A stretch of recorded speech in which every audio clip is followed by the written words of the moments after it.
The moment I saw my mother-in-law Patricia dragging my air mattress to the basement on Christmas Eve, I knew this would be the last holiday I'd spend under their roof. What she didn't know was that I'd spent the past 3 months preparing for this exact moment, and the manila envelope hidden in my overnight bag would change everything. I'd love to know which corner of the globe you're watching from. And if this story speaks to you, make sure to subscribe. Tomorrow's video is one you absolutely can't miss. The first snowflakes began falling as I pulled into the circular driveway of the Thompson estate in Greenwich, Connecticut. My husband Jake's childhood home stood before me like something out of an architectural magazine. 3 stories of pristine white colonial perfection, complete with black shutters and a wraparound porch decorated with elegant Christmas garlands. "Remember, just smile and nod," Jake said from the passenger seat, adjusting his tie nervously. "It's only 3 days." I gripped the steering wheel tighter, watching Patricia Thompson emerge from the front door in her perfectly pressed designer pantsuit. Even from 30 feet away, I could see her lips purse in disapproval at my 5-year-old Honda Civic parked next to her Mercedes. We'd been married for 2 years, together for 5, but Patricia had never warmed to me. The daughter of a small-town mechanic didn't fit her vision for her son's wife. Jake was supposed to marry someone from their country club circle, not a paralegal who worked 60-hour weeks to help pay off her student loans. "Sarah, you're late," Patricia called out as we approached with our bags. "Dinner is at 6 sharp." I glanced at my phone. It was 4:47 p.m. Traffic was heavy coming from the city, Jake offered, kissing his mother's cheek. Patricia's eyes swept over my simple black dress and modest jewelry. "Well, hurry and get settled. Your father's business partners are joining us tonight." The foyer smelled of pine and cinnamon, with a 12-foot Christmas tree dominating the space. Crystal ornaments caught the light from the chandelier above, and wrapped presents formed perfect pyramids beneath the branches.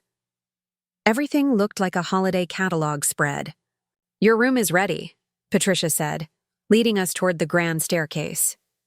I'd stayed in the Blue Room before, a spacious guest suite on the 2nd floor with an ensuite bathroom and bay windows overlooking the garden. But instead of turning, left at the landing, Patricia continued up to the 3rd floor. "Mom, where are we going?" Jake asked. "Oh, didn't I mention?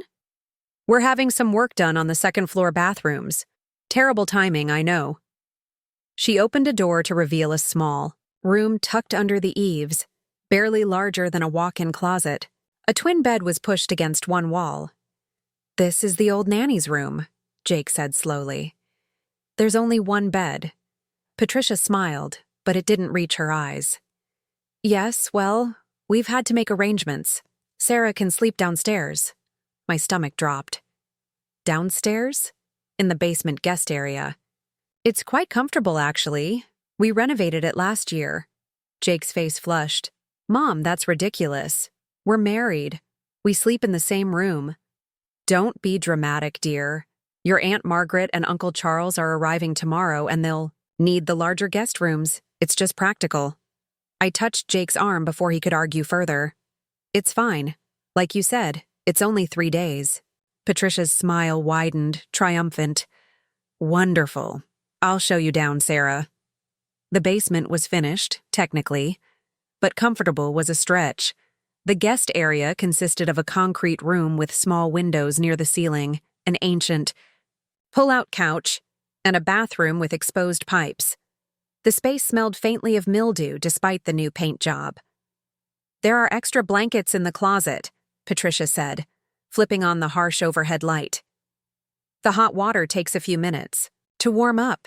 She disappeared back upstairs, her heels clicking on the wooden steps. I stood there holding my suitcase, staring at the thin mattress and wondering how many more indignities I was supposed to endure for the sake of keeping peace. 20 minutes later, I'd changed into a burgundy sheath dress and was applying lipstick in the tiny basement bathroom mirror when Jake appeared at the door. "I'm so sorry," he said, running his hands through his dark hair. "I had no idea she'd pull something like this." "Did you really not?" The words came out sharper than intended. He flinched. "What's that supposed to mean?" "Nothing." "Forget it." I capped my lipstick and dropped it in my purse. We should get upstairs. Wouldn't want to be late for dinner with the business partners. The dining room was already full when we arrived. Patricia had strategically placed me at the far end of the table, between Uncle Theodore, who was hard of hearing, and Cousin Brittany, who spent the entire meal on her phone. Jake sat near his father, engaged in conversation with two men in expensive suits. "So, Sandra," Patricia's voice carried down the table during a lull in conversation. "How's your little job going?" "It's Sarah," I corrected for the 1,000th time. "And it's going well. I was just promoted to senior paralegal at Morrison & Associates." "How nice," she said, turning to the woman beside her. "Though I do wonder why young women today are so focused on careers. In my day, we understood the importance of supporting our husbands and creating a proper home." The woman nodded sympathetically. "Times have certainly changed," Jake tells me. "You're from, where was it again? Somewhere in Ohio?" "Indiana. Elkhart, Indiana." "Ah, yes. And your father works in a garage?" "He owns an auto repair shop. Has for 30 years. Patricia shared a meaningful look with her friend. "How industrious." I stabbed my salmon with perhaps more force than necessary. Across the table, Jake was deep in discussion about market projections, oblivious to his mother's subtle warfare. After dinner, the men retired to the study for brandy while the women gathered in the sitting room. I excused myself early, claiming exhaustion from the drive. Patricia barely acknowledged my departure. The basement felt even colder after the warm glow of the upper floors. I changed into flannel pajamas and thick socks, then pulled out my phone to text my best friend Maya. Day 1, and I'm already sleeping. In the basement like Harry Potter. Patricia strikes again. Maya's response was immediate. "Girl, why do you put up with this?" I stared at the screen, unable to articulate the complex mix of love for Jake and hope that things would change. Instead, I wrote, "Only 2 more days." But as I lay on the lumpy mattress listening to footsteps and laughter from above, I wondered how many more holidays I could endure like this. How many more subtle insults and calculated slights before something finally broke. The furnace kicked on with a rumble, and somewhere in the walls, pipes groaned. I pulled the thin blanket higher and tried to ignore the draft from the windows. Tomorrow was Christmas Eve, and the rest of Jake's family would arrive. Patricia would have a full audience for her performance as the long-suffering mother-in-law dealing with her son's unfortunate choice of wife. What she didn't know, what none of them knew, was that I'd spent the last 3 months documenting every legal technicality about the house they lived in. The house that, due to a complex trust arrangement and some overlooked paperwork from Charles Thompson's business dealings, wasn't quite as secure as they believed. The manila envelope in my bag contained information that would turn their perfect world upside down, but that revelation would wait. First, I had to survive Christmas Eve. As sleep finally claimed me, I thought about my parents' small house in Indiana, where the tree was crooked and the ornaments were handmade, where love was measured in homemade, cookies and genuine laughter rather than crystal stemware and backhanded compliments. Tomorrow, Patricia Thompson would push me 1 step too far. She just didn't know it yet. Christmas Eve morning arrived with a burst of activity upstairs. Car. Doors slammed, voices called greetings, and footsteps thundered across the floors above my basement room. I checked my phone, 6:47 a.m. The extended Thompson family was arriving. By the time I'd showered in the cramped bathroom and dressed in a cream sweater and dark slacks, breakfast was already being served. The dining room buzzed with conversation. As I entered, searching for an empty seat. "Oh, Sarah's here," Patricia announced, barely glancing up from her conversation with Jake's Aunt Margaret. "There might be some coffee left in the kitchen." The formal breakfast spread covered the table, silver chafing dishes filled with eggs Benedict, fresh fruit arranged in perfect patterns, and Patricia's famous homemade cinnamon rolls that she definitely hadn't made herself. Every seat was taken. A lot of love and effort went into bringing this story to life. If you're enjoying it, we'd be so grateful if you'd subscribe to our channel. Now, back to where we left off. Jake caught my eye from across the room, wedged between his cousins, Brandon and Elliot. He mouthed sorry and gestured helplessly at the full table. "Don't worry about me," I said, forcing brightness into my voice. "I'll grab something from the kitchen." The kitchen staff, hired especially for the holiday, barely noticed as I poured coffee into a mug and grabbed a piece of toast.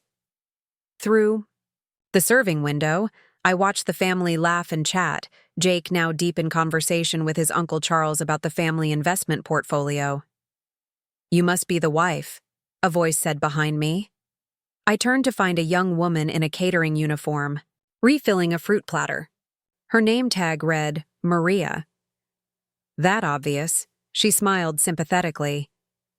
"They make all the wives stand in here the first year or two. Part of the Thompson family initiation, I think. I've worked at their parties for 5 years now." "Does it ever get better?" Maria's silence was enough. After breakfast, Patricia marshaled everyone into gift wrapping duty for the charity drive her women's club sponsored.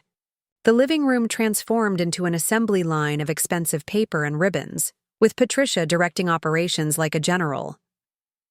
"Sarah, you can handle the children's books," she said, pointing to a stack of picture books in the corner.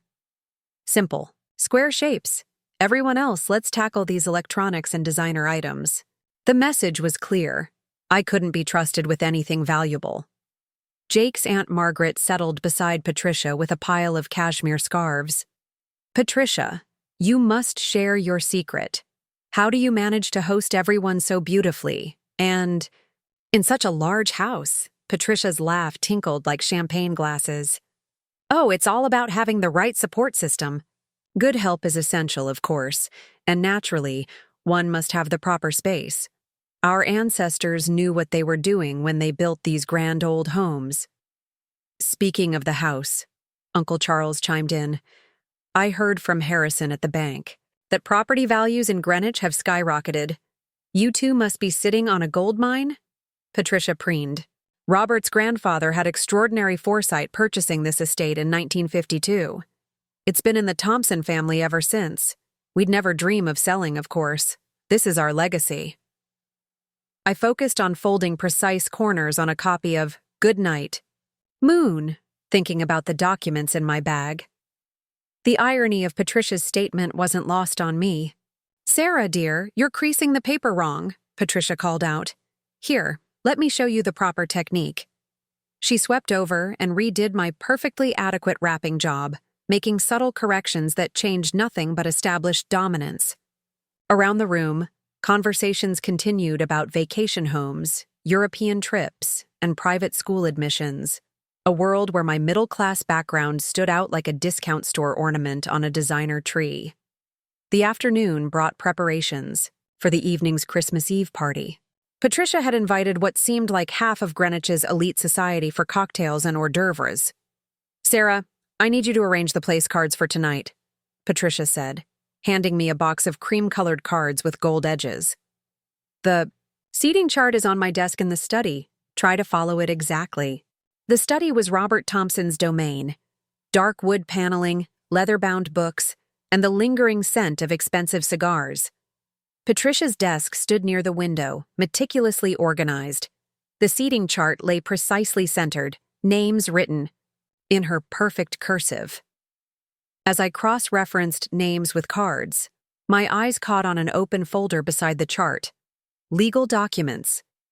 My paralegal instincts kicked in, and I couldn't help but notice the heading, Greenwich Estate Trust Modification. I glanced at the door, then quickly skimmed the visible page. What I read made my pulse quicken. The Thompsons were attempting to restructure the family trust, specifically regarding the house. But there was a complication. A lien from Robert's failed business venture 6 years ago that had never been properly resolved. Finding everything all right? I jumped. Jake's cousin Brittany stood in the doorway, eyeing me suspiciously. "Just working on the place cards," I said, holding up the box as evidence. She lingered another moment before disappearing. I quickly finished the cards and left, my mind racing with this new information. The party began at 7, and Patricia had outdone herself. The house glowed with candlelight and crystal. Servers circulated with champagne and canapes, and a string quartet played in the conservatory. Women in designer cocktail dresses air-kissed while men in Brooks Brothers suits discussed golf handicaps and stock portfolios. I wore the one designer dress I owned, a black Diane von Furstenberg wrap dress I'd bought on sale for Jake's company Christmas party last year. Patricia still managed to look at it like it was from Target. "Everyone, meet Jake's wife," she would say when introducing me, never using my name. "She works as a secretary at some law firm downtown." "Paralegal," I corrected for the 5th time that evening. "Senior paralegal at Morrison & Associates." Oh yes, of course. Such modern job titles these days. Jake was once again pulled into business discussions with his father's colleagues, leaving me to navigate the social waters alone. I made small talk with Greenwich wives about charity committees I didn't belong to and social events I wasn't invited to. "So you're staying in the house for Christmas?" asked Mrs. Worthington, whose husband ran the largest hedge fund in Connecticut. "Yes, in the guest quarters." Patricia materialized beside us. "We've had some renovation challenges. Poor Sarah's been such a sport about staying in our overflow space." "The basement," I clarified, suddenly tired of the euphemisms. Mrs. Worthington's perfectly shaped eyebrows rose slightly. Patricia's smile tightened. "It's a finished lower level. Quite comfortable, actually." "I'm sure it is," Mrs. Worthington murmured, drifting away to refresh her champagne. The evening dragged on. By 10 o'clock, my feet ached in my heels and my face hurt from maintaining a pleasant expression. I escaped to the powder room, taking a moment to breathe in the quiet. When I emerged, I nearly collided with Robert Thompson in the hallway. Jake's father was a quieter version of his wife, tall, distinguished, with silver hair and kind eyes that seemed perpetually apologetic for his wife's behavior. "Sarah," he said warmly. "Enjoying the party?" "It's lovely, Robert." Patricia outdone herself. He studied me for a moment. "You know, you remind me of my mother. She was from a small town too, Youngstown, Ohio. Father's family never quite accepted her either." The unexpected honesty surprised me. "I didn't know that." "Patricia doesn't like to talk about it. Doesn't fit the narrative." He glanced toward the living room where his wife held court. "She forgets that the Thompson money came from my grandfather's steel mills. We weren't always Greenwich society." Before I could respond, Patricia's voice cut through the moment. "Robert, the Vanderbilts are leaving. Come say goodbye." He squeezed my shoulder gently before heading back to the party. I stood in the hallway, processing this revelation. The party finally wound down near midnight. As the last guest departed and the catering staff cleaned up, I helped carry glasses to the kitchen despite Patricia's protests that the help would handle it. "Leave those, Sarah," she said sharply. "You'll break something." Jake appeared, finally. Free from social obligations? "Mom, she's trying to help." "Well, if she insists on helping, she can check that all the exterior lights are off. I noticed the garage lights were on earlier. It was clearly busy work, designed to get me out of the way. I grabbed my coat and headed outside, welcoming the cold air after the stifling atmosphere indoors. The snow had stopped, leaving a pristine blanket across the grounds. The garage stood separate from the main house, a converted carriage house that now housed Patricia's Mercedes, Robert's BMW, and various sporting equipment. As I approached, I noticed one of the windows was cracked open. Curious, I peered inside. Papers were scattered across the workbench, more legal documents. The garage lights illuminated them clearly. I shouldn't have looked. But something made me lean closer. They were foreclosure notices. Not for the Thompson house, but for several investment properties Robert owned. Properties that, according to these documents, were cross-collateralized with the family home. properties that were months behind on payments. My legal training kicked in as I processed what I was seeing. The Thompsons were in serious financial trouble. The perfect facade was crumbling, and they were desperately trying to restructure their assets to save face. "Find what you're looking for?" I spun around. Patricia stood behind me, her face hard in the moonlight. "I was just turning off the lights like you asked." "Through the window?" It was open. I noticed papers blowing around and decided to snoop. How very expected. We stared at each other for a long moment. Then Patricia smiled, but it was the smile of a predator. "Enjoy your basement accommodations, Sarah. Tomorrow's Christmas Day. I do hope you'll find everything comfortable." She turned and walked back to the house, leaving me in the snow. I flipped off the garage lights and followed, my mind reeling from what I'd discovered. Back in the basement, I lay awake analyzing the implications. The Thompsons were hemorrhaging money while maintaining appearances. The house, their precious family legacy, was at risk. And they were scrambling to protect it through trust modifications that might not even be legal given the existing liens. I pulled out my phone and opened my notes app, documenting everything I'd seen. Then I opened my email and checked the message I'd been sitting on for 3 weeks. The one from my boss at Morrison & Associates about a certain Greenwich property and its tangled legal status. Tomorrow was Christmas Day. Patricia thought she had me cornered, sleeping in her basement like an unwanted guest while she played queen of the manor.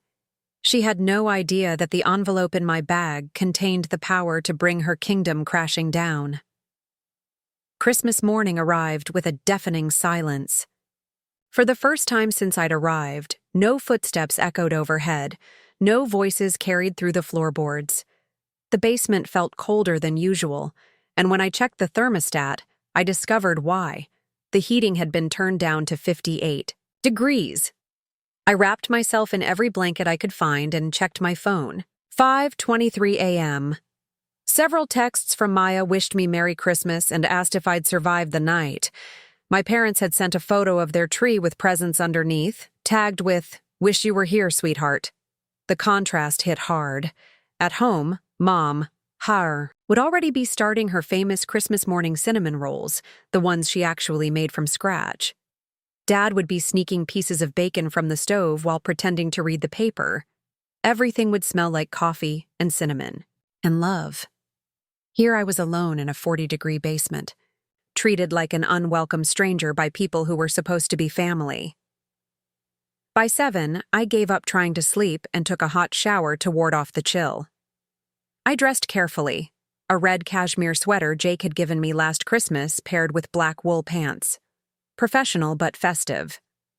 If Patricia wanted to treat this like a battle, I'd dress for it. The kitchen was empty when I ventured upstairs. The coffee maker hadn't even been started. Through the window, fresh snow covered the grounds in pristine white. The house felt like a museum after hours, beautiful but lifeless. I started the coffee and was searching for mugs when Maria, the caterer from yesterday, entered through the service door. "You're up early," she said, pulling off her gloves. "They don't usually surface until 9 on Christmas." Couldn't sleep. The heating seems to be malfunctioning in the basement. Maria's expression told me she knew exactly what kind of malfunction it was. "Let me guess. Mrs. Thompson mentioned something about conserving energy?" "Something like that." She shook her head and began unpacking supplies for breakfast. 20 years I've been catering in Greenwich.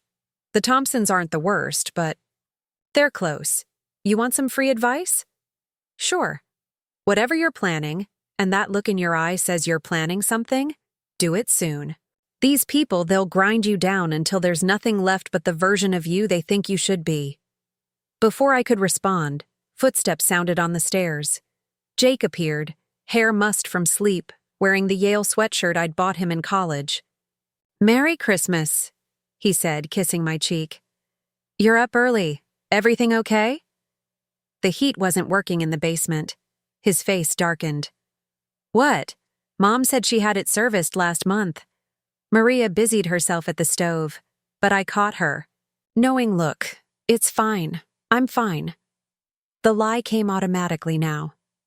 Merry Christmas. He poured himself coffee, oblivious to the undercurrents. Mom wants everyone in the living room by 9 for presents. Dad's making his famous Bloody Marys. Can't wait. The gift exchange was as orchestrated as everything else in Patricia's world. The family gathered in the living room, arranged on furniture like a holiday catalog photo. Patricia presided from her wingback chair, directing the proceedings with military precision. Let's start with the children, she announced, though the youngest child was Brittany at 22. Expensive gifts flew back and forth, designer handbags, golf clubs, jewelry from Tiffany.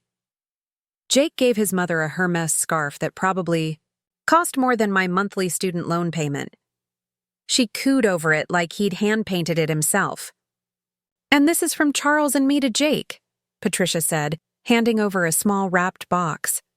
Jake opened it to reveal car keys. Mom, you didn't. The new BMW is in the garage, full M series, just like you wanted. Jake hugged both parents while I sat frozen, remembering our conversation last month about saving for a house down payment. A car like that cost more than we'd managed to save in 2 years. Don't worry, Patricia said, misreading my expression. We didn't forget you, Sarah. She handed me a small box. Inside was a cookbook titled Entertaining with Elegance, a hostess's guide to proper dining. I thought it might help, she said sweetly. Since you mentioned wanting to host dinner parties, this covers all the basics. The room went quiet. Everyone knew I'd never mentioned hosting anything. It was Patricia's way of pointing out my deficiencies while maintaining plausible deniability. How thoughtful, I managed. Jake shifted uncomfortably, beside me. Sarah got you something too, Mom. I'd spent weeks finding the perfect gift. A first-edition Virginia Woolf novel from her favorite rare bookstore. Patricia unwrapped it with detached efficiency. Oh, how literary. Thank you, dear. She set it aside immediately, returning to admiring the scarf from Jake. The message was clear. Nothing I did would ever be good enough. The morning continued, with a formal brunch that felt more like a business meeting than a holiday celebration. Patricia regaled everyone with stories about their European river cruise plans for spring, pointedly mentioning it was couples only, when Jake suggested we might join. By afternoon, I needed air. While the family settled in for football and cocktails, I grabbed my coat and escaped outside. The snow had stopped, leaving the world crystalline and quiet. I walked the grounds, ending up at the old carriage house that served as a garage. The side door was unlocked. Inside, Jake's new BMW gleamed, next to the other luxury vehicles. But it was the office area that drew my attention. More papers covered the desk, financial statements, legal documents, correspondence from banks. I shouldn't have looked.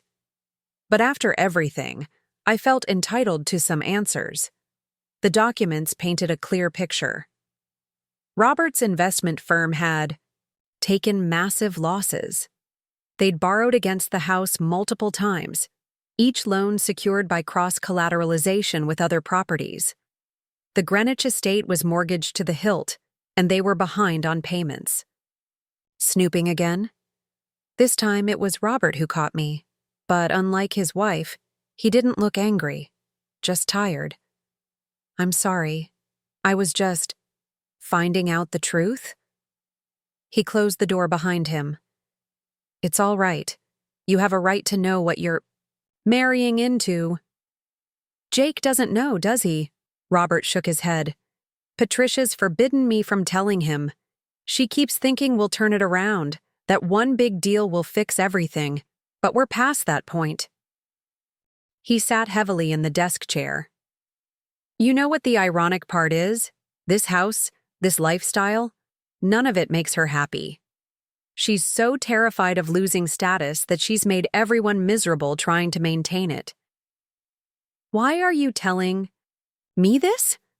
Because you're smart, because you see through the facade, and because my son loves you, even if he's too blinded by all this to stand up to his mother. He pulled out a folder and handed it to me. These are the real numbers. We'll lose the house by spring if something doesn't change. Patricia's been desperately trying to restructure the trust to protect it, but he shrugged. You can't protect what you don't really own anymore. I flipped through the pages, my paralegal training making quick work of the complex financial picture. It was worse than I'd thought. There's one more thing, Robert said quietly. I know about the lien from Morrison and Associates, the one your firm filed last month. My blood went cold. The envelope in my bag suddenly felt like it weighed 1,000 pounds. It's not personal, I started. I know. It's business. Your firm represents the Hartfield Group, correct? From the Singapore deal that went bad? I nodded, not trusting my voice. Then you know we owe them $3 million. And you know what that means for this house. We sat in silence for a moment. Outside, snow began falling again. What are you going to do? He asked finally. I don't know. And I didn't. The plan had seemed so clear when I was angry. Serve them with eviction papers, show them what it felt like to be displaced, to be made to feel unwelcome in what should be your home. But looking at Robert's defeated expression, thinking about Jake's ignorance of the situation, it all felt complicated. Can I give you some advice? Robert asked. Whatever you decide, do it cleanly. Don't let it drag out. Patricia, she'll make your life hell if she thinks you're a threat. As if summoned by her name, Patricia's voice carried across the yard. Robert, where are you? The Pembertos are here for cocktails. He stood wearily. The show must go on. I stayed in the garage after he left, staring at the financial documents. The manila envelope in my bag contained the legal notification that would start foreclosure proceedings. Morrison and Associates was ready to move forward the moment I gave the word. When I finally returned to the house, the cocktail party was in full swing. More Greenwich society, more subtle snubs, more pretending everything was perfect. Jake found me in the hallway. Where have you been? Mom's been looking for you. I bet she has. Jake, we need to talk. Later, okay? The Hartfields just arrived, and Dad wants me to… The Hartfields? My stomach dropped. As in the Hartfield Group? Yeah, Dad's trying to smooth things over about some deal. Why? Before I could answer, Patricia appeared. There you are, Sarah. We need someone to help serve appetizers. Maria's overwhelmed in the kitchen. The calculated insult, reducing me to waitstaff in front of guests, should have stung. Instead, it clarified everything. Actually, Patricia, I need to speak with you and Robert. Privately. Her eyes narrowed. This is hardly the time. It's about the Hartfield situation. And the house. The color drained from her face. I don't know what you think you… Now, Patricia. Something in my tone must have conveyed the seriousness because she actually stopped mid-sentence. Robert's study. 5 minutes. As she stalked away, Jake grabbed my arm. Sarah, what's going on? I looked at my husband. Really looked at him. Saw the confusion, the privilege he'd never questioned, the blindness to his mother's cruelty that he'd cultivated for survival. It's time you knew the truth about your family's situation. All of it. The study door closed behind us with a quiet click. Patricia stood ramrod straight behind the desk, while Robert sat in one of the leather chairs, looking like a man facing execution. Jake hovered near the door, confusion written across his face. I reached into my purse and pulled out the manila envelope. Before we begin, I said, I want everyone to understand this isn't personal. This is business. The envelope felt heavy in my hands, weighted with 3 months of planning, years of insults, and the power to destroy everything Patricia Thompson held dear. It was time to play the card I'd been holding. The study fell silent as I placed the manila envelope on Robert's mahogany desk. Patricia's perfectly manicured fingers twitched, as if she wanted to snatch it away. Jake moved closer, his confusion deepening. What is that? Patricia's voice had lost its usual commanding tone. Due process, I said simply. Legal notification. That Morrison and Associates will be initiating foreclosure proceedings on this property on behalf of the Hartfield Group. The words hung in the air like ice crystals. Jake's intake of breath was sharp. What are you talking about? He looked between his parents. Foreclosure? Mom? Dad? What's she saying? Patricia's face had gone alabaster white. This is ridiculous. You have no authority. Actually, I do. I'm lead paralegal on the Hartfield account. Have been for 6 months. I met her gaze steadily. Did you really think I didn't know about the Singapore deal? The $3 million your husband owes? The multiple mortgages on this house? Robert slumped deeper into his chair.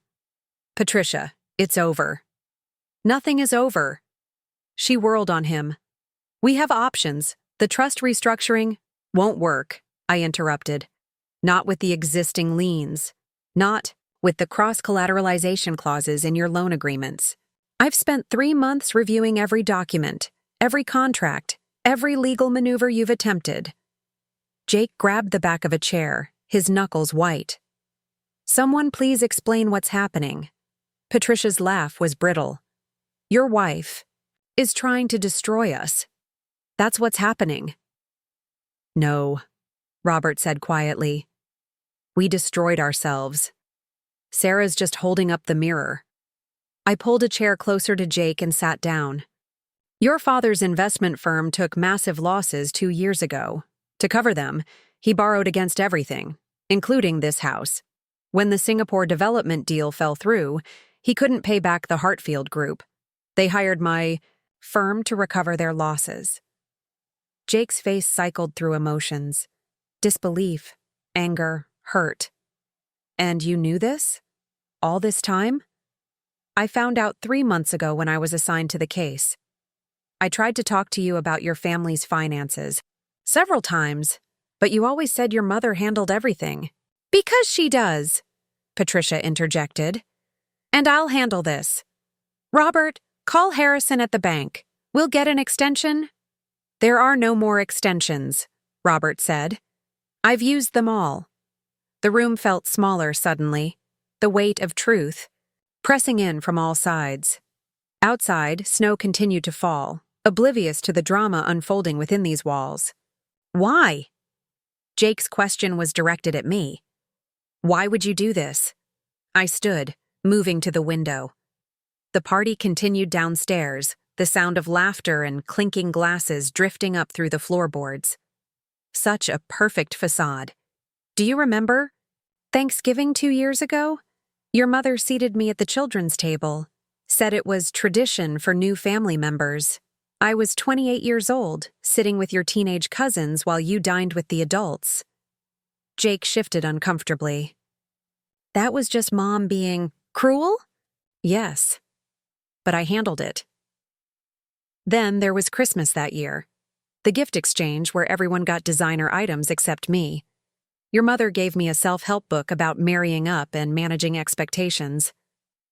Patricia had the grace to look slightly ashamed.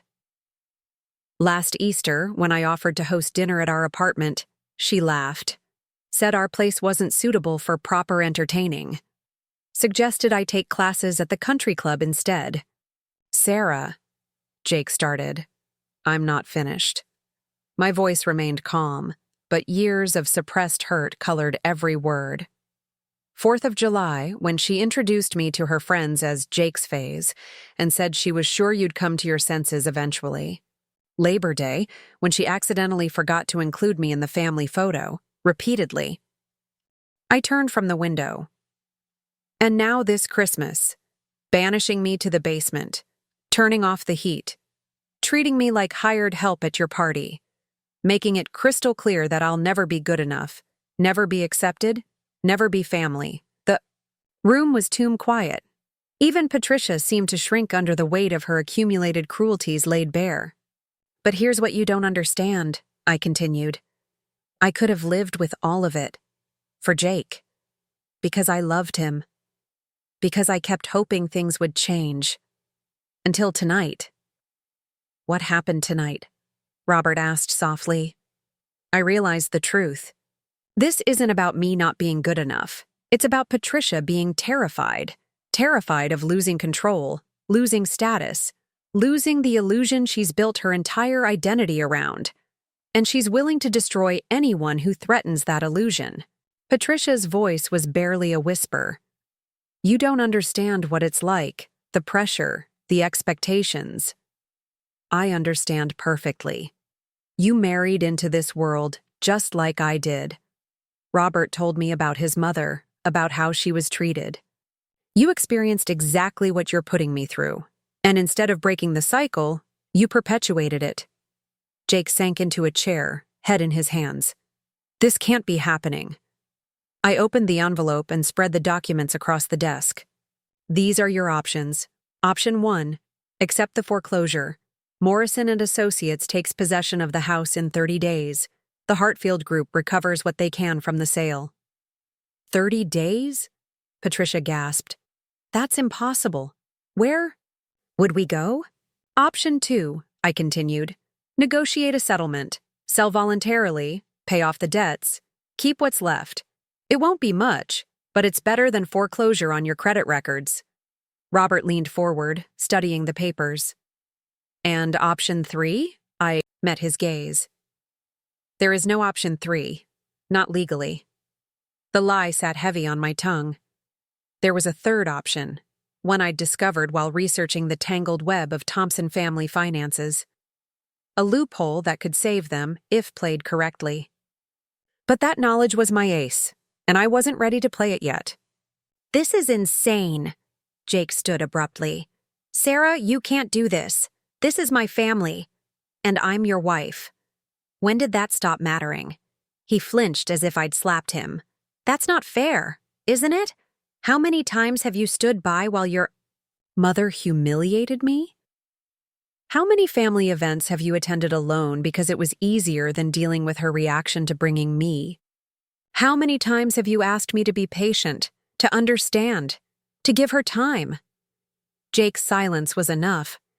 Patricia moved to the liquor cabinet, her hands shaking as she poured brandy. What do you want? Money? Is this extortion? I wanted a family, I said simply. I wanted to belong.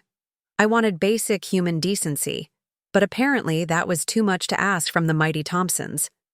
The door burst open. Margaret, Patricia's sister, stood there in cocktail attire, eyes wide. Patricia, the Hartfields are asking for Robert. What should I? She stopped, taking in the scene. What's going on? Not now, Margaret, Patricia snapped. But Margaret had noticed the papers on the desk, the legal letterhead visible. Is this about the Singapore deal? Oh my God, Patricia. Tell me you fixed it. Tell me we're not going to lose everything. The dam broke. Soon, other family members crowded the doorway, drawn by Margaret's outburst. The secret was out, spreading through the house like wildfire. Everyone out! Patricia's voice cracked. This is a private family matter. We are family, Charles. Jake's uncle pushed into the room. If the estate's in trouble, we all have a stake. Mother's trust names all of us as beneficiaries. Chaos erupted. Voices raised. Accusations flew. Decades of family grievances spilled into the open. The perfect Thompson facade crumbled in real time. Through it all, Jake stared at me as if seeing me for the first time. You planned this. The basement, the treatment. You knew it would come to this. No, I said quietly. I hoped it wouldn't. I kept waiting for someone, anyone, to show me kindness, to treat me like I mattered. But your family only respects power. So I decided to speak your language. Robert's voice cut through the din. Enough! The patriarch rarely raised his voice, and the effect was immediate. The room quieted. Everyone out except the immediate family. Now, grumbling, the extended family retreated. Margaret shot Patricia a venomous look before leaving. This isn't over. When the door closed, Robert turned to me. You mentioned you've spent 3 months on this. That means you know about the Cayman. Accounts? Patricia gasped. Robert, no! She already knows, Patricia. The question is, what does she plan to do about it? The Cayman accounts, offshore holdings that Robert had been funneling money into for years. Not illegal, technically, but ethically questionable and potentially devastating if made public. It was the leverage I'd been holding back. That depends, I said carefully. On what? Patricia's voice was barely audible. On what happens next? Jake looked between us, lost. What Cayman accounts? What else haven't you told me? Patricia rounded on me, desperation replacing her usual hauteur. What do you want? Tell us what you want to make this go away. I walked to the desk and gathered the foreclosure documents, sliding them back into the envelope. The power in the room had shifted completely and everyone felt it.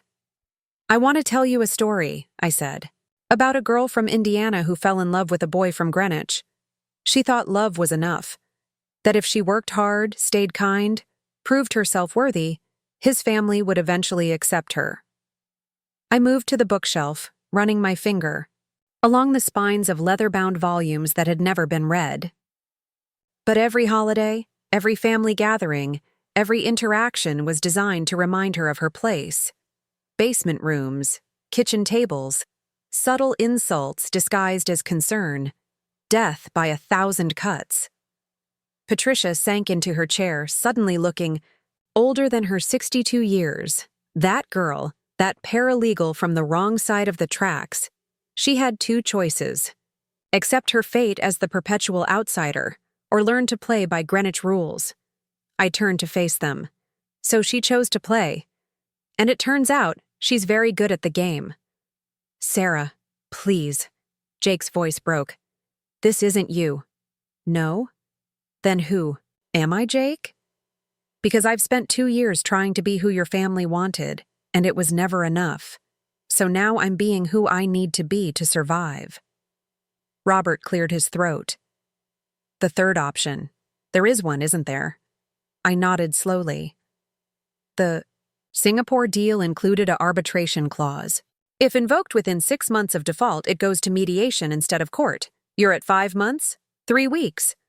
Hope flickered in Patricia's eyes. Mediation? We could negotiate? Possibly. If you had the right representation. If the Hartfield Group was willing. If certain information about their own business practices didn't come to light during discovery. Robert leaned forward. You've found something. Morrison & Associates is very thorough. We discovered that Hartfield's Singapore permits weren't entirely legitimate. They know it. You could use it as leverage. The room held its breath. I had just handed them a lifeline. Why? Patricia whispered. Why would you help us after everything? I looked at Jake, seeing the man I'd fallen in love with beneath the privilege and blind loyalty. Because destroying you was never the goal. Change was the goal. Respect was the goal. What happens now? Robert asked. I pulled a second envelope from my bag, one they hadn't seen before. This contains everything you need for the arbitration. Contact information, documentation about Hartfield's permit issues, a strategic plan for negotiation. But it comes with conditions. Name them, Patricia said quickly. 1. Full financial transparency. Jake learns everything about the family's situation. No more secrets. No more protecting him from reality. Robert nodded. Done. 2. The house gets sold regardless. You downsize, live within your means, stop pretending to be something you're not.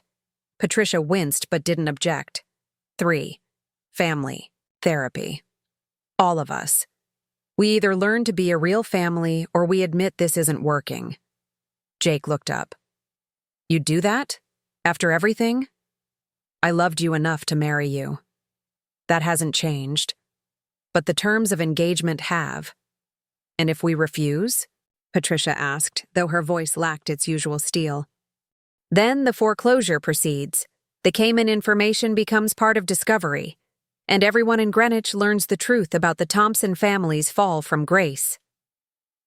Silence stretched like a taut wire. Outside, the party continued. Guests, oblivious to the seismic shift occurring upstairs. Finally, Patricia spoke. I accept your conditions.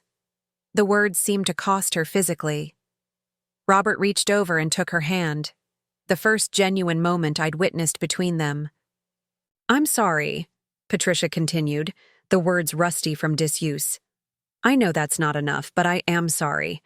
I became everything I hated about Robert's mother, everything I swore I'd never be. Sorry doesn't erase 2 years of treatment, I said. But it's a start. Jake stood slowly, crossing to where I stood. Can we talk? Alone? I nodded.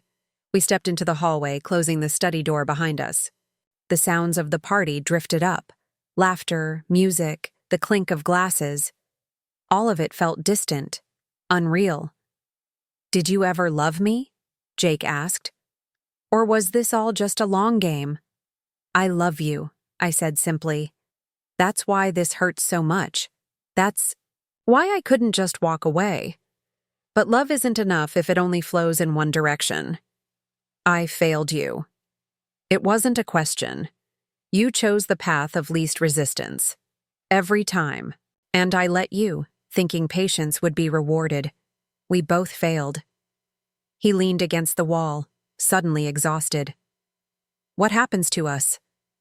That depends on whether you're willing to be a husband instead of just a son. And if I am? I reached out, taking his hand. Then we start over. New rules, equal partnership. Your family accepts me completely, or we build our own life without them. That's a big ask. Yes, it is. But I'm done settling for scraps at the Thompson table.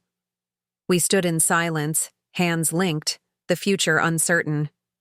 Downstairs, someone laughed. A glass broke. Life continued its messy, imperfect dance. Okay, Jake said finally. New rules, equal partnership, real family. You're sure? Because there's no going back. No more basement rooms. No more serving appetizers at parties. No more being introduced as Jake's wife instead of by my name. A ghost of a smile crossed his face. Your name is Sarah Martinez, formerly of Elkhart, Indiana. You're a senior paralegal who just brought the Thompson dynasty to its knees and somehow managed to save us anyway? You're my wife, and I'm an idiot for not protecting you from all this sooner. That's a good start. We returned to the study to find Patricia and Robert deep in conversation over the arbitration documents. They looked up as we entered, and for the first time, Patricia met my eyes with something approaching respect. We'll need to move fast, she said. The 6-month deadline. I've already drafted the initial contact letter, I said. It can go out tomorrow. Morrison and Associates will file it as a courtesy. Won't that create a conflict of interest? Robert asked. Let me worry about that. My boss owes me several favors. Besides, he never liked the Hartfield group.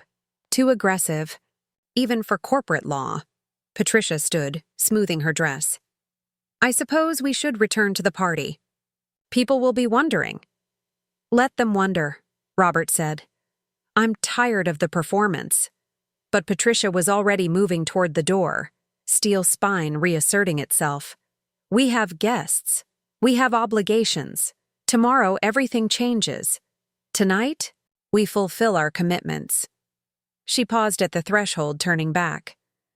Sarah, would you join us, as a family? The olive branch hung between us. I could see what it cost her to extend it. Let me change first, I said. I have a better dress in my suitcase, though it's down in the basement.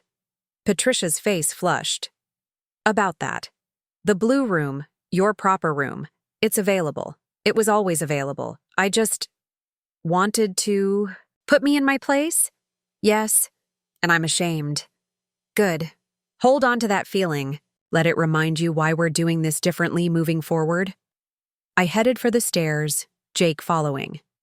Behind us, I heard Patricia instruct someone to move our things to the blue room immediately. Small gestures, but meaningful ones. Later, that evening, I stood in the blue room, our room, looking out at the snow-covered grounds. The party had ended. Guests departing into the winter night with no idea their host's world had fundamentally shifted. Jake emerged from the bathroom, having traded his suit for comfortable clothes.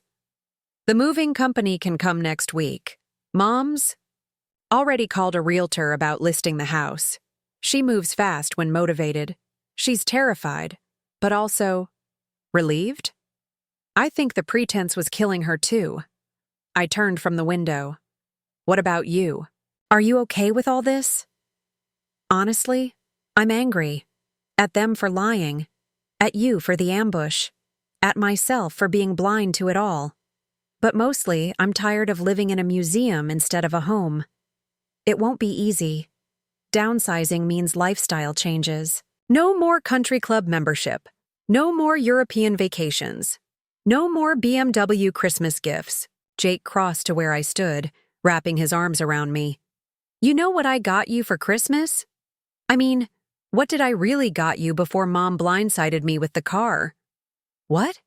He pulled a small velvet box from his drawer. Inside was a simple, silver bracelet with a charm, a tiny house. It's a promise, he said, that our first house will be ours, not family money, not trust funds, something we build together. I fastened the bracelet around my wrist, the metal cool against my skin. I love it. I know it's not much compared to... It's perfect. It's real. That's all I ever wanted. We stood together at the window, watching the snow blanket the world, in temporary perfection. Come morning, the real work would begin. Lawyers, mediations, family therapy, the messy business of rebuilding relationships and trust. But tonight, in a room I'd earned the right to occupy, wearing a simple bracelet, that meant more than all the Hermes scarves in Greenwich. I felt something I hadn't experienced in the Thompson house before. I felt like I was home. The manila envelope sat on the dresser, its power discharged, but its presence still felt. I'd walked into this house 3 days ago as an unwelcome guest, sentenced to the basement like a shameful secret. I'd leave it as the woman who brought the mighty Thompsons back to earth, and somehow became family in the process. Sometimes the best gift you can give someone is the truth, wrapped in consequences, and tied with a bow of accountability. This Christmas, that's what I gave the Thompsons. And in return, they gave me something I'd stopped believing was possible. Hope that people can change, that families can heal, and that love, when coupled with backbone, really can conquer all. The basement sat empty now, its cold concrete walls no longer a prison but a reminder. The heating worked fine. It always had. Just like the blue room had always been available. Just like respect had always been possible. All it took was someone willing to flip the switch. 3 months later, on an unseasonably warm March morning, I stood in the driveway of a modest colonial in Westport, watching movers load the last of the Thompson family belongings onto a truck. The Greenwich estate had sold faster than anyone expected, purchased by a tech entrepreneur from California, who paid cash and waived inspection. "Careful with that!" Patricia called out as 2 men maneuvered an oil painting through the front door. The portrait of Thompson ancestors would look different in the smaller space, but she'd refused to part with it. Some ties to the past, apparently, were worth preserving. Jake emerged from the house carrying a box labeled Kitchen Fragile. He'd taken 2 weeks off from work to manage the move, and I could see the strain in the lines around his eyes. Dismantling a life took its toll, even when that life had become a prison. "That's the last of the crystal," he said, setting the box carefully in my car. "Mom wants to hand carry it to the new place, doesn't trust the movers. Some habits die hard." He leaned against the car, surveying the nearly empty house. "You know what's strange? I thought I'd feel sadder. That house was my entire childhood. But mostly I feel... lighter? It was never the house that mattered. It was what the house represented. The fortress of Thompson superiority? Something like that." A rental car pulled up and Dr. Jennifer Arias stepped out. Our family therapist had the no-nonsense demeanor of someone who'd spent decades navigating family dysfunction. Patricia had initially balked at the suggestion of therapy, but the first session had cracked something open in all of us. "Moving day," Dr. Arias observed. "How's everyone holding up?" "Mom cried over a serving platter this morning," Jake reported, but she also laughed at a photo of herself from some charity gala in the 90s. Called herself insufferably pretentious. "Progress," Dr. Arias nodded. "Change isn't linear. There will be grief mixed with relief." Patricia appeared in the doorway, wearing jeans and a Cornell sweatshirt, clothes I'd never seen her in before. The casual attire made her look younger, more approachable. She spotted Dr. Arias and actually smiled. "Jennifer, I wasn't expecting you today. Just wanted to check in. Big transitions can trigger old patterns." "Well, I haven't banished anyone to the basement yet," Patricia said dryly. "Though the new house doesn't have one, so that helps."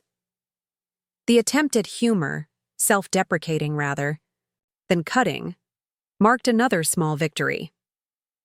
In therapy, Patricia had begun to excavate the fears that drove her behavior.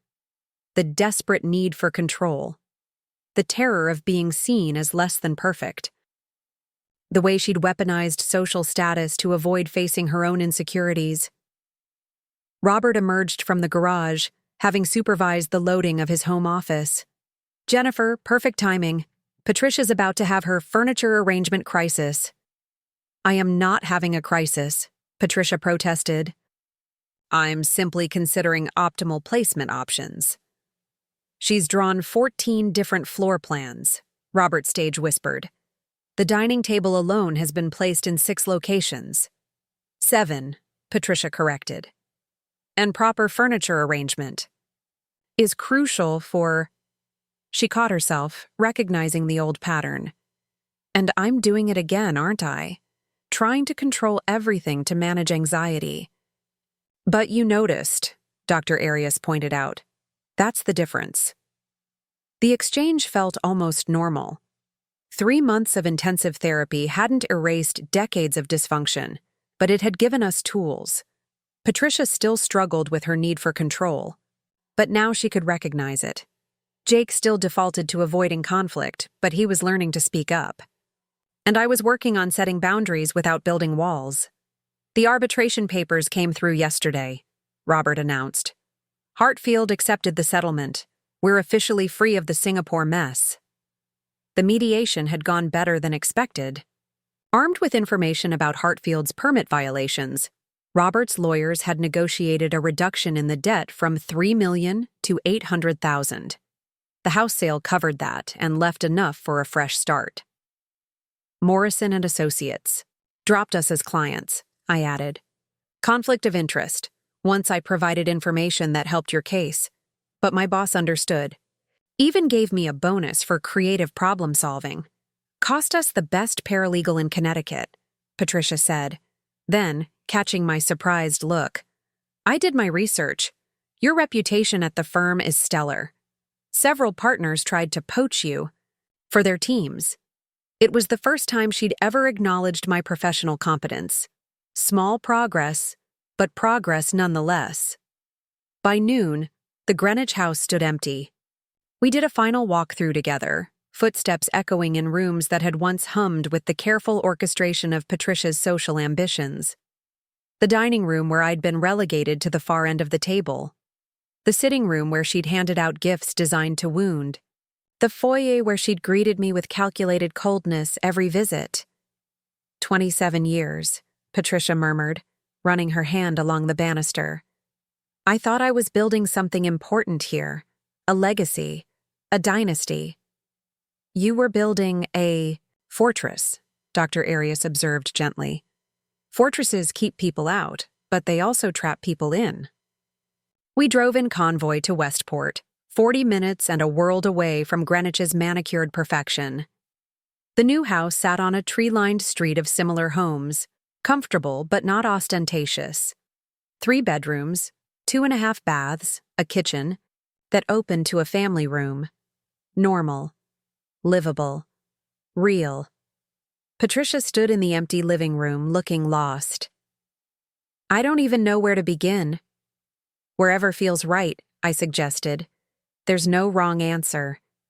She gave me a look that mixed gratitude with residual wariness. Our relationship remained the most complicated. Jake and Robert had adapted quickly to the new dynamics, but Patricia and I circled each other carefully, like former adversaries learning to be allies. The movers arrived and began unloading. Jake and I focused on our bedroom while his parents tackled the main floor. Around 3 o'clock, I found Patricia in the kitchen, staring at boxes labeled China Formal and China Everyday. Problem? I asked. I have 12 place settings of Wedgwood and 8 of Lenox. The kitchen cabinets hold 6 plates comfortably. She laughed, but it had an edge. First world problems, as Brittany would say. Brittany had surprised everyone by being the most supportive family member through the changes. She'd started visiting more, freed from the pressure of formal Thompson gatherings. Last week, she'd brought takeout Chinese, and we'd eaten straight from the containers, something that would have horrified the old Patricia. Maybe it's time to let some of it go, I suggested carefully.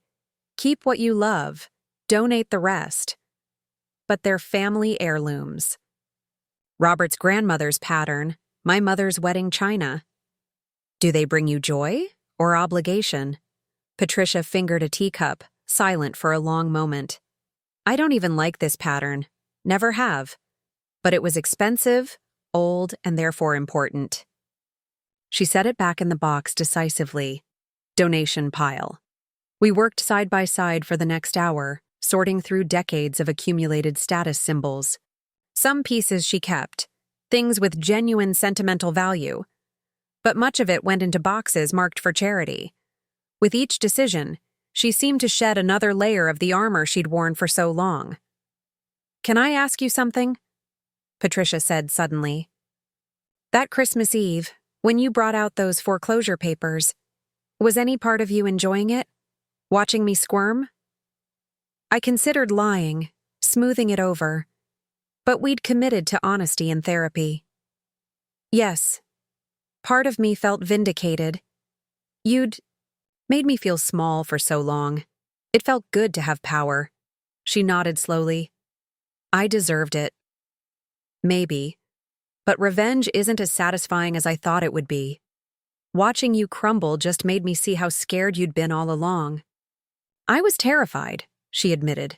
Every single day. Terrified someone would see through the facade, that I wasn't really good enough for this world I'd married into. Join the club, she smiled wryly. I suppose we had that in common. I just handled it by attacking instead of enduring. The doorbell rang, interrupting the moment. Through the kitchen window, I saw my parents standing on the front porch. My mother held a casserole dish, and my father carried a toolbox. You invited your parents? Patricia asked, tensing slightly. They offered to help. Dad's handy with installations, and Mom thought you might not want to cook on moving day. I watched Patricia struggle with old instincts. The urge to perform, to impress, to maintain hierarchy. Then her shoulders relaxed. That's thoughtful of them. I'll go let them in. The interaction that followed would have been unthinkable 3 months ago. Patricia greeted my parents warmly, accepting the casserole with genuine thanks. My father immediately got to work helping Robert install shelving in the garage. My mother joined our kitchen sorting, treating Patricia like any neighbor who needed help, not a former society queen requiring deference. These are lovely, Mom said, admiring a set of blue glass bowls. Perfect for salads. Sarah gave those to me for Christmas last year, Patricia said. I never used them in Greenwich. Didn't match the formal dining aesthetic. Well, they'll be perfect here, Mom declared. Sometimes a fresh start lets us appreciate things we overlooked before. Jake found me later on the back deck, watching the sunset through bare tree branches. Your parents are still here, he observed. Dad's teaching mine how to use a stud finder. Mom's got Patricia planning a kitchen herb garden. Miracles of modern. Therapy? Something like that. He pulled me close. I never thanked you properly for forcing the truth. for saving us from ourselves. I didn't save anyone. I just turned on the lights. Same difference. We stood quietly, listening to laughter from inside the house. Not the polite, measured sound of Greenwich cocktail parties, but something more genuine. Messier. Real. "I've been thinking," Jake said, "about our house. The one we'll buy ourselves." "Already? We just finished this move." "Not now. But someday, when we're ready. I want it to be the opposite of where I grew up. Warm, welcome, the kind of place where people use the front door and eat in the kitchen. Where basement guest rooms are actually guest rooms. Where we don't even have a basement," he laughed. "Just lots of natural light and no pretense." As if summoned by the conversation about future homes, Dr. Arias appeared on the deck. "Sorry to interrupt. Patricia asked me to find you both. She has something she wants to say." We followed her inside to find both sets of parents in the living room, surrounded by half-unpacked boxes. Patricia stood near the fireplace holding a wrapped package. "I know Christmas was difficult," she began, "and I realize I can't undo the past, but I wanted to give you something, a proper gift this time." She handed me the package. Inside was a photo album, clearly old but well preserved. I opened it to find pictures I'd never seen. Patricia as a young bride, looking uncertain in her wedding dress. Early photos of Jake as a baby. But mixed in were empty pages. "It's our family album," Patricia explained. I thought, maybe we could fill in the missing years, the parts where I kept you separate, if you're willing. I traced the edge of an empty page, understanding the gesture. This wasn't just about photos. It was about rewriting the family narrative, making space for the parts that had been excluded. "There's one more thing," Patricia continued, pulling out a small envelope. "This came last week. I wasn't sure when to give it to you." Inside was a membership card for the Westport Garden Club. My name was printed on it in an elegant script. "It's not the Greenwich Country Club," Patricia said quickly. "Those days are over. But the garden club here seems lovely. Very down to earth. They meet at the library, not someone's estate. I thought, maybe we could join together? If you're interested?" The gesture hit harder than any grand apology could have. This wasn't about status or showing off. It was about shared interest, genuine connection, the kind of thing normal mothers-in-law did with their sons' wives. "I'd like that," I managed. The evening that followed felt like something from an alternate universe. We ordered pizza, Patricia's first in decades. My father and Robert discovered a shared love of baseball and made plans to catch a game. My mother helped Patricia arrange furniture with no judgment about optimal placement or social impressions. As the night wound down, Patricia pulled me aside. "I want to tell you something." In therapy, Jennifer asked me to identify the moment I knew things had to change. It wasn't the foreclosure papers or the financial crisis. It was Christmas morning, when I saw you wrapping presents in the corner, with that horrible cookbook I'd given you sitting beside you. You looked so resigned, like you'd accepted that's all you deserved. And I realized I'd become the person I despised most, someone who made others feel worthless to feel better. About myself, we all have our breaking points. Yes, but yours broke us open instead of breaking us apart. That manila envelope, it wasn't just legal papers, it was a mirror, and I didn't like what I saw. What do you see now? Patricia glanced around the room, at our parents chatting like old friends, at Jake laughing genuinely instead of performing, at the comfortable disorder of a real home-taking shape. Possibility, she said simply. And isn't that a better legacy than a big house? Later, as Jake and I prepared to leave for our apartment in the city, I found myself lingering in the doorway. The contrast struck me. 3 months ago, I'd stood in a different doorway, holding an envelope that could destroy everything. Now I stood here, watching my former tormentor learn to be human. My husband learn to be himself, my family, all of it, learning to be real. Forgot something? Jake asked, car keys in hand. No, just thinking. About? About how sometimes the best gift you can give someone is consequences. He smiled. And sometimes the best gift you can receive is the chance to face them. As we drove back to the city, I touched the silver bracelet on my wrist, Jake's Christmas promise of a home we'd build together. Behind us, in a normal house on a normal street, lights glowed in windows that no longer hid secrets or preserved facades. Ahead lay the work of building something new from the rubble of what was. The manila envelope that had changed everything sat in our apartment, filed away, but not forgotten. Inside, the foreclosure papers remained unused, the nuclear option that had forced a different kind of demolition. Sometimes you had to threaten to tear down the house to save the family inside it. 3 months ago, I'd given the Thompsons eviction papers for Christmas. In return, they'd given me something unexpected, the chance to unwrap a different version of themselves, one layer at a time. The gift was still unfolding, imperfect and sometimes painful, but real in a way the old perfection never was. And maybe that's the true meaning of home, not the house you live in, but the people willing to rebuild with you when the walls come down. In the end, we hadn't just changed addresses. We'd changed the entire architecture of our family. The basement in Greenwich stood empty now, no longer a place of exile, but a memory of what we'd all outgrown. And in a modest house in Westport, my mother-in-law was learning to plant herbs in her kitchen window, small seeds that, with patience and care, might grow into something beautiful. Sometimes the best gifts come in manila envelopes, and sometimes they bloom in window boxes, nurtured by hands that finally learned to let go of everything except what really matters. 1 year after that fateful Christmas, I stood in the doorway of a completely different house, watching fresh snow dust the front yard. This time the house was ours, Jake's and mine, bought with our own savings and a mortgage in both our names.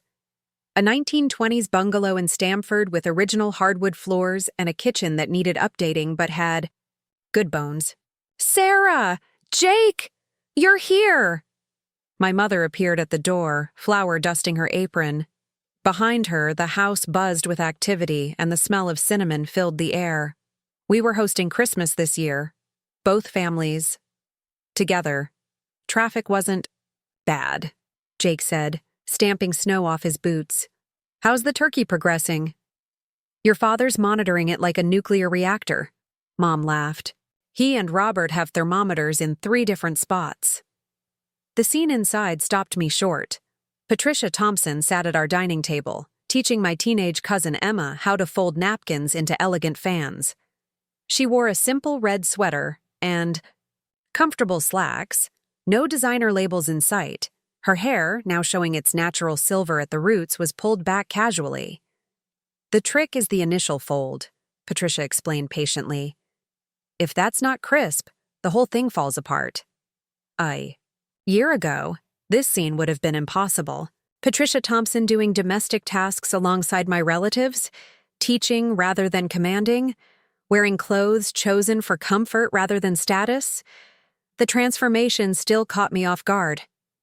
"There you are." Patricia looked up, genuine warmth in her smile. "Emma and I have conquered the napkin situation, though I still think the candy cane pattern might be more festive than fans." Emma giggled. "Mrs. T, you said fans were classier." "Mrs. T?" I mouthed to Jake. He shrugged, equally amazed. His mother had gone from insisting on Mrs. Thompson to apparently embracing a nickname from a teenager. "I've been corrupted by your mother's pragmatism," Patricia said, catching our expression. "She convinced me that matching napkin rings were unnecessary when we could use Emma's homemade beaded ones instead." The dining table itself told the story of our merged traditions. Patricia's surviving Wedgwood sat alongside my grandmother's mismatched Depression glass. Paper snowflakes made by my young cousins hung above the chandelier Jake's parents had given us as a housewarming gift. Not the crystal monstrosity Patricia would have chosen before, but a simple arts and crafts. style fixture that fit our home perfectly. Need help in the kitchen? I offered. Actually, Patricia said, standing. I was hoping we could talk. Privately? My stomach tightened automatically, old habits dying hard. But her expression held no malice, only something like nervousness. We stepped onto the enclosed back porch, where winter light filtered through old windows. Patricia fidgeted with her sleeves, uncharacteristically hesitant. I have something for you, she said finally, pulling out a small wrapped box. A proper Christmas gift, though I wanted to give it to you without an audience in case you don't want it. Inside the box lay an antique locket on a delicate gold chain. I recognized it immediately. Patricia had worn it in every formal family photo for decades. This was Robert's grandmother's, she explained. Traditionally, it goes to the eldest son's wife. I should have given it to you at your wedding, but I wasn't the wife you wanted for Jake. No, you weren't. The honesty still surprised. Me sometimes. I wanted someone who would fit into my world without disturbing anything. Instead, I got someone who demolished that world entirely. And now? She took the locket from the box, gesturing for me to turn around. Now I think demolition was exactly what we needed. The locket was warm against my throat as she fastened the clasp. We stood quietly for a moment, looking out at our small backyard where Jake and Robert were engaged in a spirited debate about the best location for a future vegetable garden. There's something else, Patricia continued. Dr. Arias thinks I'm ready to reduce our sessions to monthly. She says we've made remarkable progress. That's wonderful. Is it? Sometimes I worry that without weekly accountability, I'll slip back into old patterns. The fact that you're worried about it means you won't, I said. The old Patricia never questioned her behavior. She nodded thoughtfully. I've been thinking about that Christmas a lot lately. The basement, the cookbook, the way I systematically tried to erase you from family events.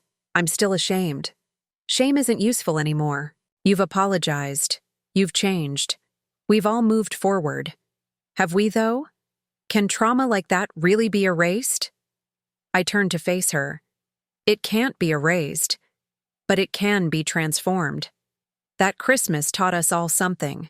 You learned that maintaining a facade wasn't worth losing your son. Jake learned to stop being passive.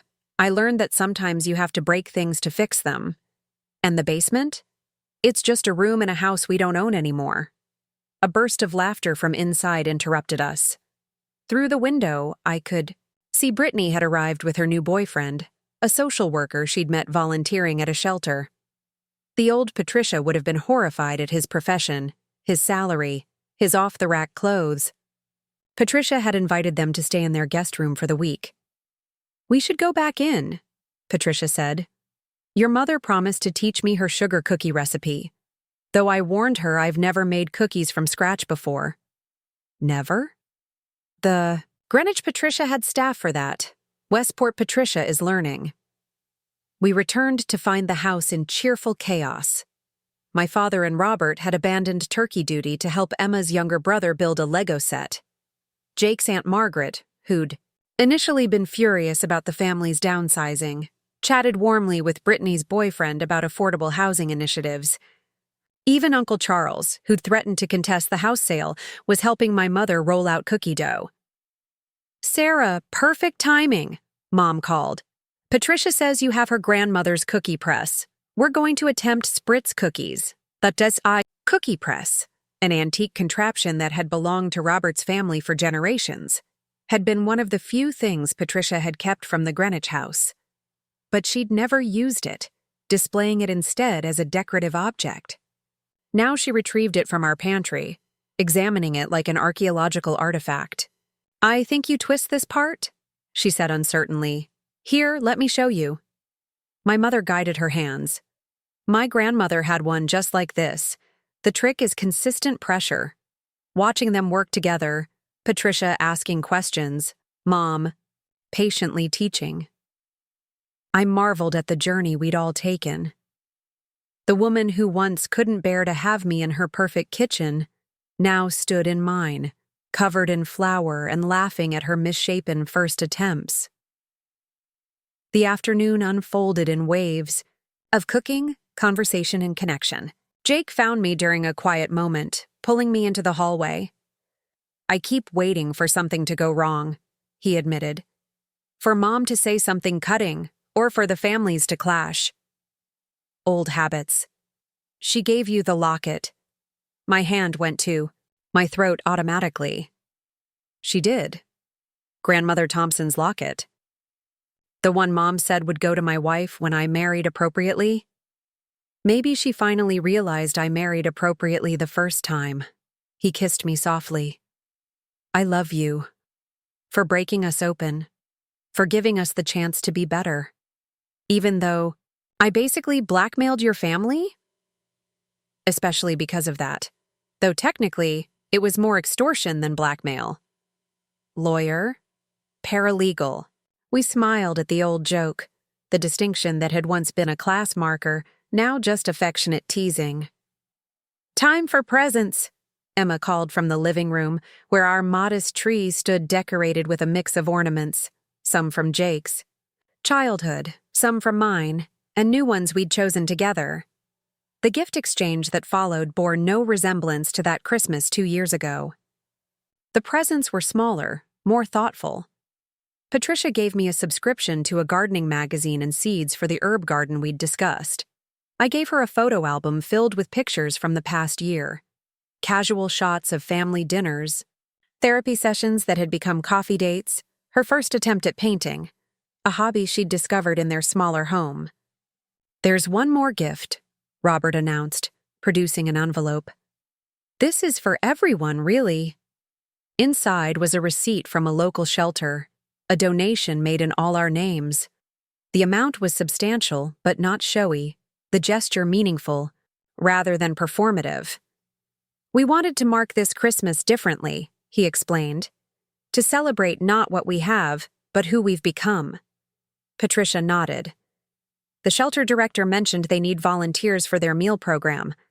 I thought, perhaps we could all sign up for a shift. The room fell silent. Patricia Thompson, former society queen, woman who'd once hired staff to avoid cooking, was suggesting we volunteer at a soup kitchen. "I think that's perfect," I said. As evening fell and dinner preparations reached their crescendo, I found myself in the kitchen with both mothers. Patricia carefully stirred gravy while my mom checked the roasted vegetables. The ease between them still amazed me. "Tell me honestly," Patricia said suddenly. "Do you ever think about that Christmas?" "The basement?" My mother glanced at me before answering. "Of course. It was horrible. No parent wants to see their child treated that way." "I'm sorry," Patricia said simply. "To both of you." "We know," Mom replied, "and we've seen how hard you've worked to change. That matters more than apologies. Besides," she added with a twinkle, "you've suffered enough. I've seen your early attempts at pie crust." Patricia laughed, a real self-deprecating sound. Tuesday's apple pie was essentially a fruit-filled hockey puck. "Wednesday was better," I offered. "Thursday's was almost edible," Mom agreed. "And today's is store-bought," Patricia admitted. "Some battles aren't worth fighting." We laughed together. 3 women who'd found their way from hostility to harmony through the messiest possible route. Dinner was a joyous cacophony of overlapping conversations, reaching for dishes and genuine laughter. The turkey was perfectly cooked, thanks to the dual father monitoring system, the sides abundant, and the wine flowing freely. But the real feast was in the connections. Watching Patricia include everyone in conversation, seeing Jake relaxed and authentic, feeling the weight of old grievances finally lifting. As we cleared the table for dessert, Patricia clinked her glass. The table quieted. "I'm not one for speeches," she began, then paused. "Actually, that's not true. The old me loved speeches, loved controlling the narrative. But tonight, I just want to say thank you." She looked around the table, her gaze landing on each face. "Thank you to my sister Margaret, who forgave my pride, To Charles, who chose family over lawsuits. To Brittany, who showed me that happiness doesn't require a trust fund. To Robert, who stood by me even when I was unbearable. Her eyes found mine. And to Sarah, who loved my son enough to risk everything. Who showed us that sometimes destruction is the first step toward rebuilding. Who gave us consequences wrapped in Christmas paper and somehow turned them into the gift of a second chance? She raised her glass. To my family, real family, messy, imperfect, honest family. To family, we echoed. Later, as the evening wound down and guests began departing, I found myself back on the porch with Patricia. The snow had stopped, leaving the world pristine and quiet. "I need to tell you something," she said. "Next month, I'm starting a support group. For women like me, women who've lost themselves in their pursuit of status. Dr. Arias thinks I could help others navigate what I went through. That's wonderful. Is it? Sometimes I think I'm the last person who should be giving advice. Or maybe you're exactly the right person. You know the cost of those choices. You understand the fear that drives them." She nodded slowly. "I want to call it coming home. Because that's what it feels like. Finally coming home to who I really am. I like that."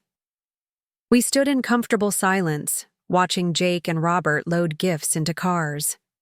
The locket at my throat caught the porch light, glinting like a small promise. "You know what the irony is?" Patricia said finally.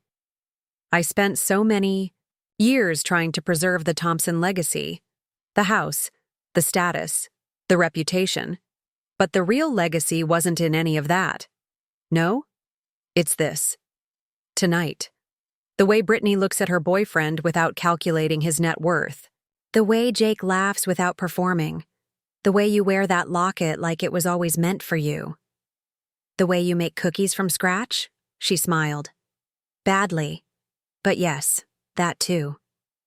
As the last car pulled away and quiet settled over the house, Jake joined us on the porch. "Successful Christmas?" he asked. "The best," Patricia answered. "Though very different from our old ones." "Different how?" She considered the question.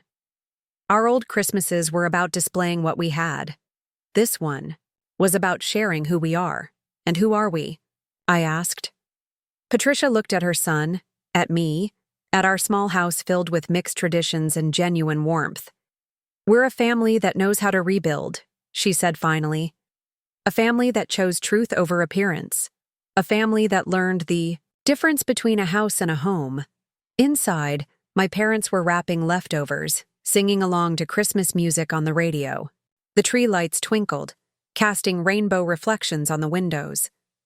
Evidence of the day's celebration covered every surface. Not magazine perfect, but real and lived in. "I should go," Patricia said. "Robert's probably ready to head home."